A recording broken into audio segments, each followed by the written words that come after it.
Hi there, it's Laura here and welcome to this Daily Dose. Now today I'm going to look at a topic that kind of crosses over with our cringeworthy section from last rotation of Daily Doses, and that's whether or not to bid game based on whether you're vulnerable or not vulnerable. Now there's so many times you might be at the 3 level and thinking, will I accept partner's invitation to game or won't I? And they can be quite tricky decisions. But sometimes I'll overhear people say, well, I decided I would not bid game because I was vulnerable. And this is actually one that is quite cringeworthy because they've got their thinking the wrong way. And I mean, it's understandable because the risk of going down if you are vulnerable is more. Instead of losing 50 points, you'll lose 100 points if you go down in your contract. And God forbid you went down 2 or something like that. Obviously, it's a lot more losing those extra points than it is just the 50 for each under trick when you're not vulnerable.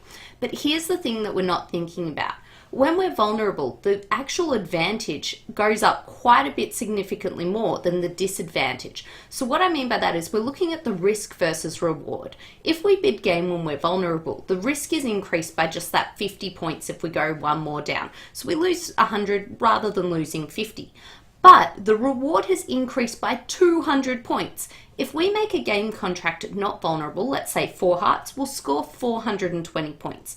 But if we make it when we're vulnerable, we'll score 620 points. So the reward has gone up proportionally a lot more than the risk. So what you should be doing is actually thinking, you know what, I'm vulnerable, I'm going to give game a go, rather than, well, I'm vulnerable, I'm not going to give game a go.